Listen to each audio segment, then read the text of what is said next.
Saya mau cerita, jadi ilmu itu lebih keren kita.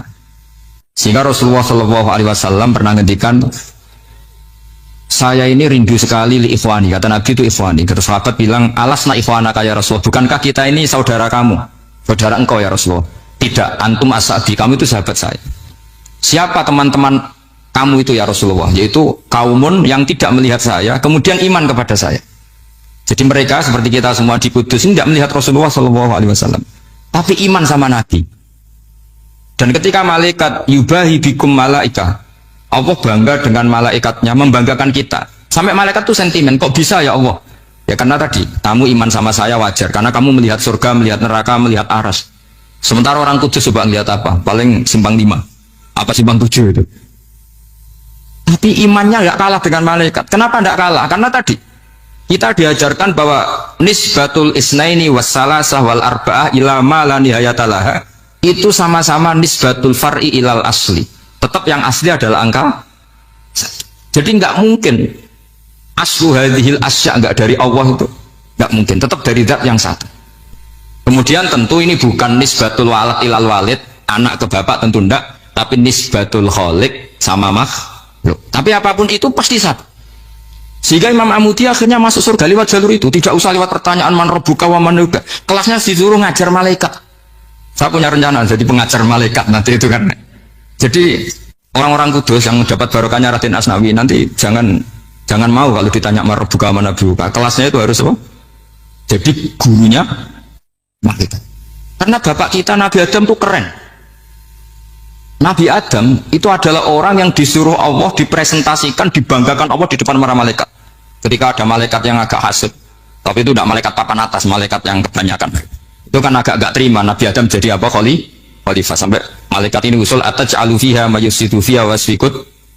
Makanya kalau saya protes sama malaikat itu malaikat yang ini, bukan Jibril sama Israel. Kalau protes Israel bahaya ya. Bisa dihabisin. Saya pernah ditanya seorang kiai, Gus, ini kan gojlok malaikat kok berani? Ya karena malaikat yang jenis ini pernah gojlok Nabi siapa? Adam. Nggak percaya kalau Nabi Adam itu layak mimpin, sampai protes ataj'alu fiha mayusidu fiha wasfikut. Tapi apa yang terjadi? Allah mengajarkan satu ilmu di Nabi Adam, kemudian disuruh meresentasikan. Qala ya Adamu ambihum bi asma'ihim. Adam, coba kamu presentasikan ilmu kamu. Kalau Nabi Adam fasih mempresentasikan ilmu, kata Allah, kamu bisa nggak sepinter Nabi Adam? Nggak bisa ya Allah. Makanya sudah saya bilang ini alamu malah. Saya lebih tahu siapa yang layak mimpin. Jadi layak mimpin itu pertama harus kuwatul ilm. Ilmunya itu harus kuat. Nanti saya akan cerita hubungannya Raden Asnawi dengan Syekh Nawawi. Apa itu hubungan teman, apa murid guru, itu memang masih jadi polemik sampai sekarang. Kalau saya ya keyakinan saling istifadal. Ini bahasa netral, tidak murid guru tapi saling apa? Istifadal. Kata Syekh Nawawi dalam tafsir Munir itu, ilmu itu nomor satu. Sehingga beliau setiap ada ayat fa inna husbawahi humul ghalibun, beliau pasti menafsiri bil hujjah wal barohin la bis saulah. Saya masih ingat betul takbirnya, memang saya hafalkan. Tapi bukan untuk modal pidato, bukan modal sebagai wong alim. Kalau pidato gampang, pidato itu semua orang bisa. Kalau jadi orang alim itu tidak gampang. Lebih susah lagi wong alim berpidato itu kalau nggak pernah mbah saya tidak mau. Karena memang saya terkenal nggak suka pidato. Satu memang nggak bisa, nomor dua tidak ingin, nomor tiga ya rugi. Karena pidato itu nasib-nasiban. Kalau nasib baik kamu tidak paham itu, wah Gus ilmunya tinggi sehingga kita tidak paham itu kalau nasib baik. Kalau nasibnya ada baik, nak ngendikan bulat sama itu tepat-tepatan. Dan Syekh Nawawi itu benar, Raden Asnawi juga benar, semua guru-guru kita benar. Karena agama ini sebetulnya bukan masalah negara, tapi masalah logika yang sehat. Uni Soviet itu pernah mengkooptasi Uzbek, Ceknya, Tajikistan. Itu 100 tahun. Orang dipaksa ateis. Tapi orang-orang Uzbek, saya sering ketemu lama Uzbek, kadang ketemu di Korea, kadang di Malaysia. Orang-orang Uzbek itu punya basement di bawah tanah.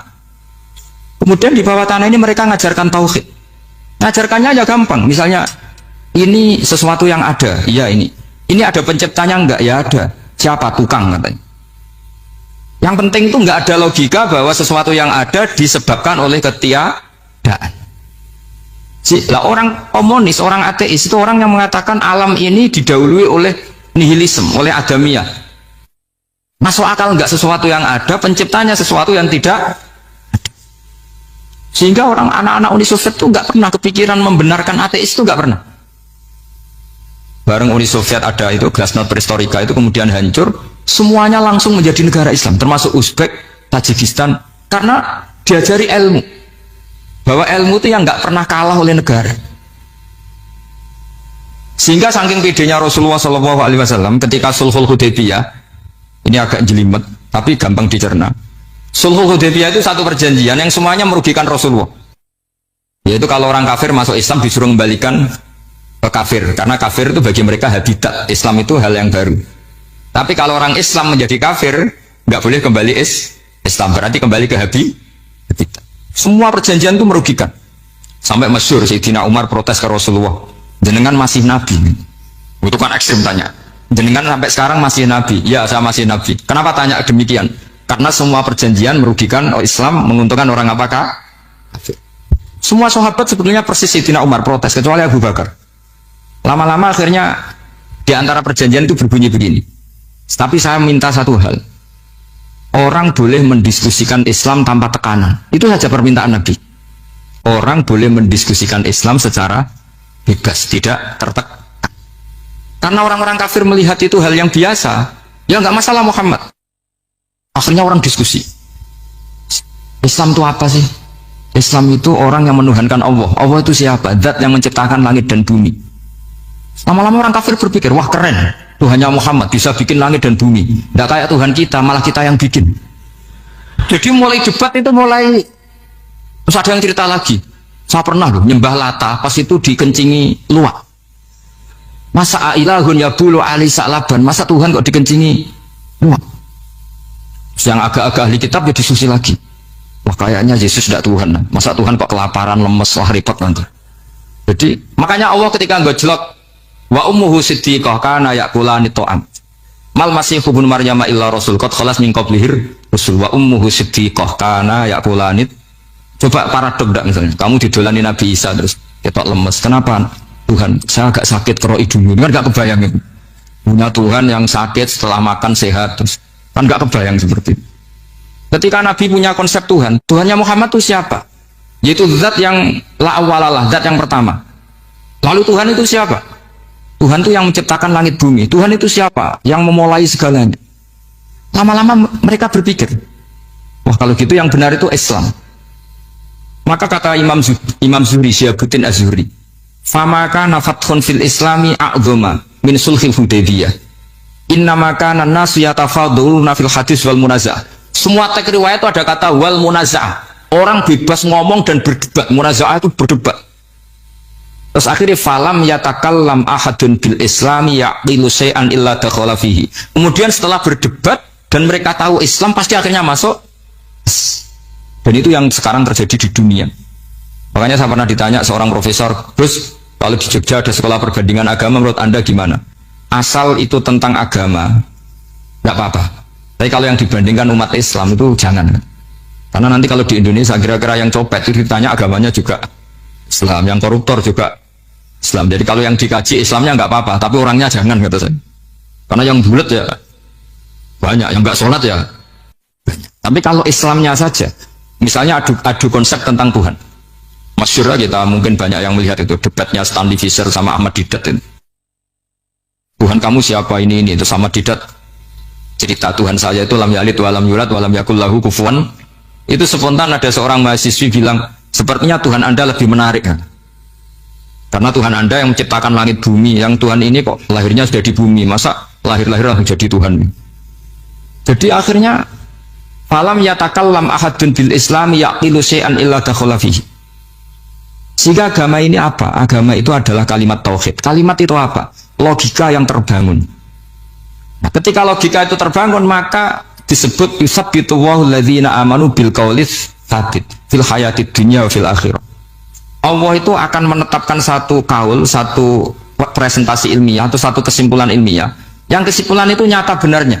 Dan ini akan nyata terus baik di kehidupan dunia maupun kehidupan apa? Seperti Allah sebagai Tuhan. Itu akan nyata terus. Di dunia Allah ya Tuhan, nanti di akhirat juga Tuhan. Tapi Tuhan selain Allah, maka menjadi Tuhan ini nunggu ada yang menuhankan. Misalnya Fir'aun, itu jadi Tuhan karena ada yang menuhankan. Sekali dia mati, Dia sudah aset wisata, bukan Tuhan lagi. Makanya gejolokannya orang ulama Arab, kalau ketemu ulama Mesir, kalau gejolokan itu lucu. Orang Arab, ada Abu Jahal, Abu Lahab, penggawaan musir Nabi. Ini. Itu gejolokannya ulama Mesir. Kata ulama Arab, kamu gayanya benci Fir'aun, tapi rezeki kamu dari wisata melihat Fir'aun. Itu gejolokan. Gejolokannya ulama Arab sama ulama Mesir. Sehingga agama ini mengajarkan apa? Satu kalimat. Makanya kamu harus belajar mantek. Dulu Raden Asnawi ya pengajar mantek. Dulu buyut saya di sini Mbah Fauzan, abahnya Mbah Pah itu, mbahnya itu juga pengajar mantek. Karena di antara yang diceritakan Allah itu wa ja'alaha kalimatam baqiyatan fi aqibih. Tugas utama Nabi Ibrahim adalah menjadikan satu logika. Kalimah itu logika. Itu menjadi logika yang abadi. Baqiyah itu abadi. Fi aqibih, di anak turunnya Nabi Ibrahim. Misalnya begini, saya beri contoh ya. Misalnya saya mengatakan teh ini hitam. Itu menjadi kalimah. Kalimah karena diucapkan. Tapi tidak menunjuk hakikat karena tehnya berwarna apa? Kuning. Sehingga Quran kalau menyalahkan orang kafir itu ngendikannya kaburas kalimatan takhruju min afwahihim. Omongannya orang kafir itu menjadi kalimat karena diucapkan dari mulutnya. Kenapa menjadi kalimat? Karena diucapkan tapi tidak menunjuk hakikat. Seperti orang mengatakan 2 ditambah 2 itu 10. Itu kalimat, tapi kalimat yang salah karena tidak menunjuk hakikat. Seperti orang kafir mengatakan Tuhan itu 3. Itu kalimat karena diucapkan tapi tidak menunjuk hakikat. Tapi ketika seseorang mengatakan Allah itu Tuhan, Tuhan itu satu, itu disebut kalimatu haqqin 'alaiha nahya wa 'alaiha namut. Memiliki tahlilannya wa 'alaiha apa wa biha. Wa 'alaiha apa biha. Wa 'alaiha ya ada yang tahlilan wa biha. Itu enggak tahu sanadnya dari mana, pokoknya ada yang wa 'alaiha, ada yang biha. Kenapa dikatakan kalimat tauhid? Karena kalimat yang dari kesimpulan berpikir. Dan agama ini dibawa Nabi Ibrahim itu untuk membawa kalimat tauhid. Ciri utama kalimat tadi, kamu yakin seyakin-yakinnya bahwa nisbatul snaini wassalasah wal arba'ah ila ma la nihayatalaha itu kanisbatis snaini ilal wahid, yaitu semuanya far'un minal asli. Aslinya adalah wahid. Sehingga di kitab, saya pernah ngaji Mbah Mun, namanya kitab Al-Husunul Hamidiyah. Itu dikarang oleh ulama-ulama sekarang, itu diajarkan di MGS. Ini mbah-mbahnya Gus Akil, pendirinya madrasah MGS. Itu ada gambarnya di situ. Di situ ada gambar piramida, ada gambar hewan, ada gambar pohon. Kata yang ngarang, gambar sedetail ini, sejelimet ini dimulai dari nuktah wahidah. Tetap dimulai dari satu titik. Dan ini disebut nuktatil wujud. Jadi bahwa orang kudus sebanyak ini tetap dimulai dari satu orang, yaitu Adam. Adam dimulai dari ketiadaan. Lalu siapa al-mujid? Pewujudnya siapa? Hanya Allah Subhanahu wa ta'ala. Sehingga ulama-ulama termasuk Syekh Nawawi itu paling suka ngendikan semua makna Quran dikumpulkan di Fatihah, Fatihah dikumpulkan di Bismillah, Bismillah dikumpulkan di ba, karena di ba itu ada titik nukdotil wujud, yaitu disingkat bi kana makana wa bi yakunu ma yakun. Karena saya, kata Allah, semuanya akan ada, dan karena saya yang enggak ada, semuanya suatu saat ada. Disebut nukdotil wujud. Nah, kita meyakini kalau Allah satu itu seyakin-yakinnya, karena nggak mungkin angka nggak dimulai dari angka satu. Begitu juga gambar seapapun jilumete. Misalnya sampean gambar zaman saya kecil, gambar paling favorit itu apa? Kambing bertarung. Itu gambarnya kan susah. Daripada gambar kambing bertarung susah terus bikin kotak saja tembok. Lalu tanya gurunya, gambarnya mana? Di belakang tembok, Bu. Ini itu dulu saya diwarai anak-anak nakal. Berarti semua satu gambar itu disuruh gambar harimau, yang satu disuruh gambar kambing bentrok, yang satu disuruh gambar matahari, semuanya kotak semua. Ini itu Bu, gambarnya di belakang apa? Tembok. Maka nggak kelihatan kan. Jadi gurunya kalah cerdas.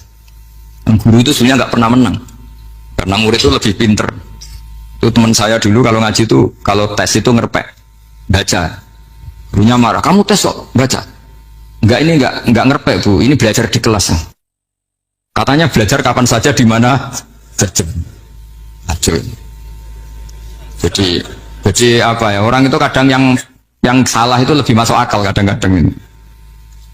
Saya teruskan ya supaya ini dapat barokahnya Raden apa? Asnawi. Saya mohon sekali ya, kalimat haqqin itu harus kamu jaga. Caranya jaga ya tadi. Kalau kamu tidak bisa ilmu mantek, misalnya al-alam mutaghayyir wa kullu mutaghayyir hadis la budda min muhdits, itu kan jelimetan. Pakai saja teori umum bahwa gambar apapun jelimetnya itu dimulai dari satu titik. Karena nggak bisa, nggak dimulai dari satu titik. Maka alam apapun jumlahnya nggak terhingga tetap dimulai dari al-wahidul qahar, yaitu satu titik. Yaitu dalam konteks tauhid tentu itu Allah Subhanahu Sehingga Nabi Ibrahim itu orang paling sukses bikin waja'alaha kalimatam baqiyatan fi aqibi. Terus Nabi Muhammad begitu, sahabat gitu, sampai kita sekarang diajari ilmu mantek. Ilmu mantek itu logika yang nggak terbantahkan. Karena mau tidak mau. Kata Imam Syafi'i, fa innal uqula muttarratun ila qabulil haq, karena akal akan dipaksa menerima kebenaran. Dan itu yang terjadi di Uni Soviet. Dikooptasi 100 tahun untuk berfaham ateis, dilawan oleh ilmu, tetap menanamkan ilmu tauhid, ilmu mantek. Ketika Uni Soviet secara politik runtuh, semuanya menjadi muslim, termasuk negara-negara yang dulu dikooptasi. Maka kamu tidak usah kecil hati di Indonesia, mau apapun rusaknya negara ini, asal kita cara bertauhid benar, insya Allah tetap meninggal husnul khotimah. Karena sudah janjinya Allah, yusabbitu walladzina amanu bil qaulits tsabit. Sing jelas itu nomor satu tuh al qaulits tsabit. Memang itu logika yang masuk akal. Jadi jangan kira semua orang ditanya amar bukan, ndak. Banyak ulama yang nggak ditanya, masyhur itu dalam cerita keramat-keramat. Ada guru tauhid ngajarin tauhid. Setelah ditanya mungkar nakir, Imam Malik datang. Kamu nanya ini, man rabbuka man nabiyuka, kamu tahu ini guru Umul Barohin yang tukang ngaji tauhid. Guru tauhid kok ditanya apa? Malaikatnya nggak jadi tanya.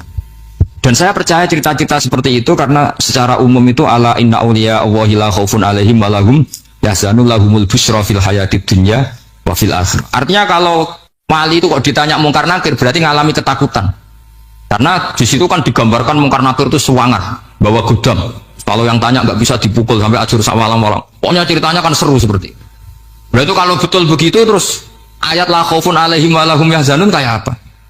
Makanya dalam kitab Nasoihul Ibad itu ada cerita ini. Sampean boleh nggak sependapat dengan saya, tapi semoga nasib sampean nanti digebuki malaikat. Karena orang itu akan mengalami seperti yang dirasakan. Anak indagoni abdi. Saya tidak bayangkan akan mengalami itu. Makanya saya ini ngajar tauhid terus. Paling tidak kalau ditanya marabbuka man nabiyuka, sampean tahu profesi saya. Saya ini pengajar tauhid. Dan biji saya 9.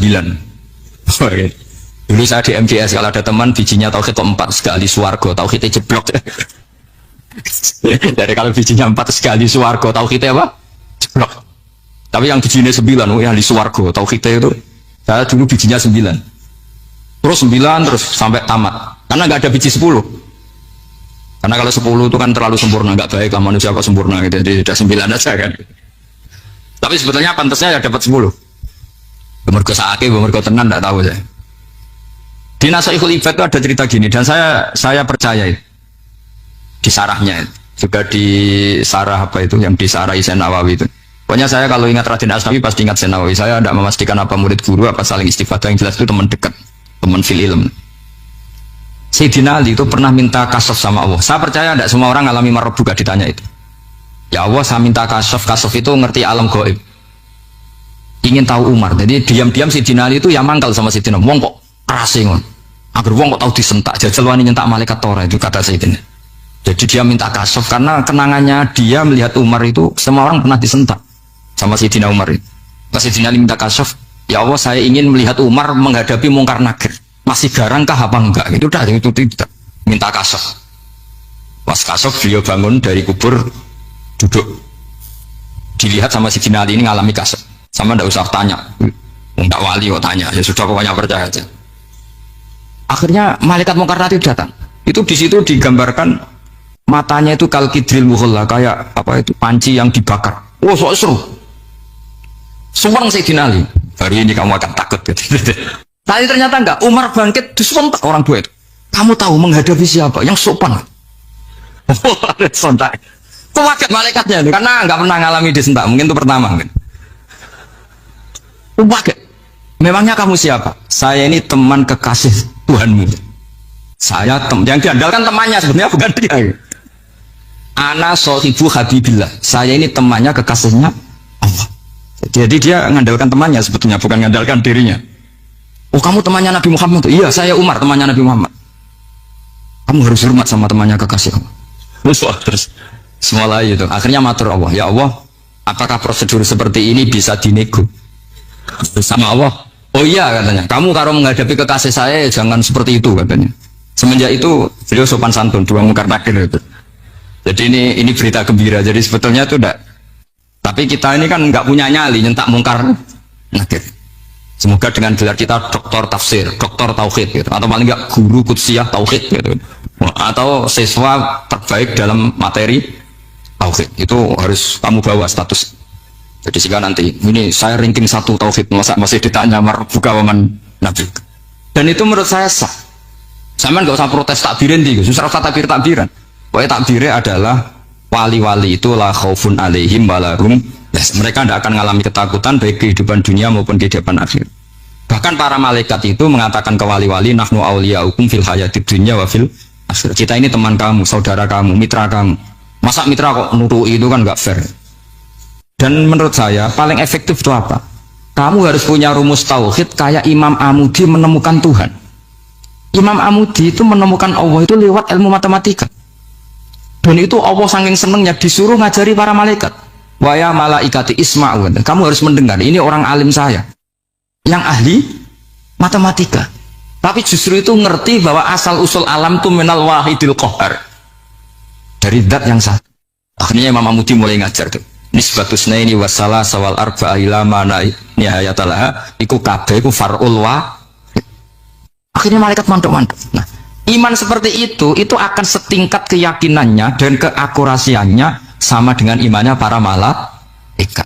Makanya Nabi ngendikan tu baliman amana bi walam yaroni. Sebagian riwayat disebut sab amarot. Nabi ngendikan sampai 7 kali. Benar-benar keren orang yang tidak melihat saya kemudian iman kepada apa yang bisa menemukan itu. Hanya misalnya contoh paling gampang ya yang dialami para ulama. Ya saya ulang lagi yang dialami para ulama. Ketika menemukan ilmu ya yang menjadikan mereka mahabbah Rasulullah Shallallahu Alaihi Wasallam. Nabi itu paling suka itu sholat. Nabi itu paling senang sama sholat. Wa qurratu aini fi sholat. Terus beliau ngendikan as-sholatu imaduddin. Terus beliau kalau muji sholat itu sundul langit. Sampai beliau kalau banyak masalah itu bilang ke Bilal, arifna ya Bilal, saya kasih istirahat. Itu maknanya mau sholat. Semuanya sholat. Pertanyaannya adalah, apakah mungkin seorang raja yang ambisi jadi raja kemudian yang dikampanyakan adalah orang supaya sholat? Tentu kalau Nabi seorang raja, beliau akan kampanye gimana? Narik upeti kayak apa, narik pajak kayak apa biar Nabi kaya. Enggak. Nabi itu paling tersiksa kalau orang tidak sholat, tersiksa kalau orang tidak sujud. Loh, kalau beliau seorang raja ngapain mempopulerkan sholat? Maka makna sholat imaduddin adalah sholat itu tiang agama. Maknanya tiang agama, kamu akan tahu betul kalau dia seorang Nabi. Karena apa? Yang diajarkan adalah sholat. Coba untungnya apa bagi Nabi Muhammad ketika umat Islam sholat? Kan tidak ada untungnya sama sekali. Ya clear ya. Jadi terus sekarang masalah nasa mansuh ini kan clear tentang mukaddimah apa ilmu apa tafsir. Nasa mansuh itu kelihatan datar tapi itu urgen sekali. Karena agama sebagai aturan ya atau solusi mau tidak mau kan bersentuhan dengan hukum sosial yang tidak akidah. Saya tadi sudah matur Pak Arsoyo, agama yang tidak akidah itu kan bersentuhan dengan hukum sosial. Kalau yang akidah jelas Allah itu satu, la ilaha illallah wahdahu la syarikalah. Kalau sosial, saking bersentuhan dengan sosialnya itu Pak Fathul Wahid, Imam Syafi'i itu punya istilah begini Pak Arsoyo.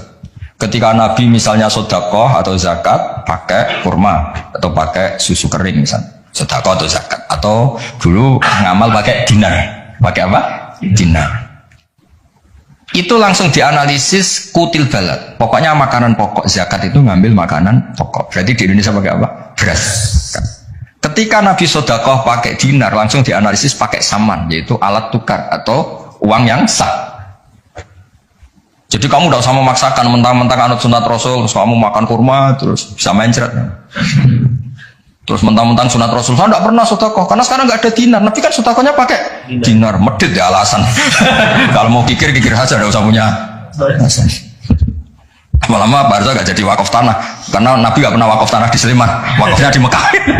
Oh ini kan tanahnya di Sleman. Lama-lama ada orang nggak sholat, Nabi sholatnya kan di Mekah, kita kan di Indonesia.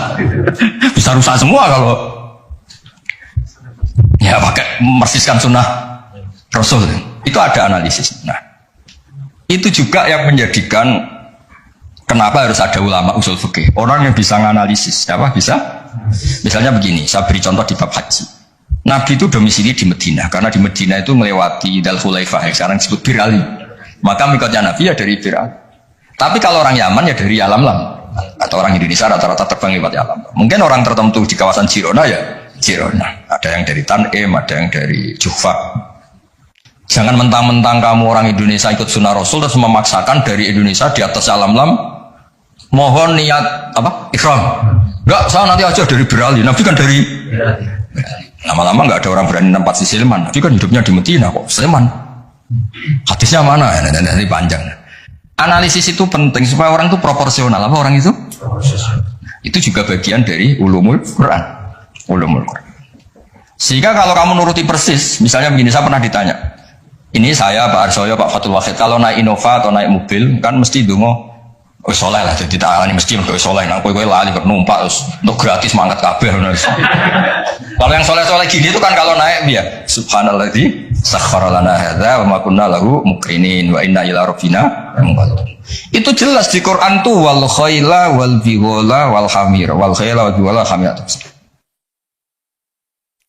Jelas yang dicontohkan di situ ya kendaraan itu ya unta, khimar, kuda. Dan karena yang dikendarai itu hewan, dulu Allah bayangkan juga litas tahu ala duhuri, kamu naik di punggung hewan itu, sumatas kuru ni'mata rabbikum idas tawaitum alaihi wa taqulu subhanalladzi sakhkhara lana hadza. Terus kamu sekarang naik pesawat, naik Innova, ini kan tidak kuda, ini kan tidak unta. Jadi nggak usah doa itu, karena doa itu untuk apa? Naik kuda ada unta. Ya kata semua kalau gitu. Makanya dibutuhkan ilmu namanya usul fikih. Usul fikih itu kira-kira analisis. Yang dilakukan Nabi itu jenis ubudiyah makhto sehingga nggak bisa dinego, atau jenis produk sosial, atau jenis. Nah kalau produk sosial ya tadi sudah musyawarah sama Pak Arsa tadi ya kontekstual atau apa kondisional namanya produk apa. Nanti lama-lama gini pakai mic jangan, Nabi dulu nggak pernah pakai. Kita itu ya, panjang nanti ceritanya panjang. Ya jadi seperti sekarang kembali ke nasab mansukh. Kenapa saya terangkan ini dulu? Karena begini, ada ayat yang berlawanan 180 derajat sekalipun, kalau masih bisa dianalisis karena produk sosial, itu kategorinya tidak nasab mansukh. Kecuali sudah nggak bisa dianalisis pakai analisis tadi. Misalnya begini Pak Soyo, ada ayat itu qatiluhum, kalau ketemu musuh itu beranikan kamu berani perang, duel. Tapi ada ayat fa'fu anhum wasfah, abaikan saja, maafkan saja. Dan sama-sama pernah terjadi. Nabi, sahabat dulu dipakai bal-balan Abu Jahal di Mekah, nggak melakukan perlawanan. Tapi setelah periode Madinah melakukan apa? Perlawanan. Kata banyak ulama, seperti itu gulaan untuk nasaman sebelah ini. Seperti itu produk analisis. Ketika Nabi lemah dan jumlahnya baru 6, baru 10, kan nggak mungkin ada perintah boleh perang atau harus perang, karena ini nggak realistis apa? Nggak realistis. Sehingga ayat-ayat Makkiyah rata-rata ya produknya fa'fu anhum wasfa, maafkan saja, ya. Paham ya? Tapi ketika di Medina udah punya orang gagah berani, sahabat-sahabat Ansor jumlahnya besar, komunitasnya besar, terus digobel-balan menengahnya kan ya lucu kan? Lucu. Itu kan ada konteksnya apa? Ada konteks. Kalau seperti itu maka nggak perlu dianggap ayat fa'fu anhum wasfah dinasah pakai ayat perang. Ya sama lah seperti pertama orang Indonesia didatangi Belanda nggak tahu apa-apa, zaman agresi ya, zaman dulu agresi. Bisa apa? Terus banyak yang terpelajar, banyak ada yang bisa jadi pilot, tentara sudah terbentuk, kiai-kiai komunitasnya besar ya melakukan apa?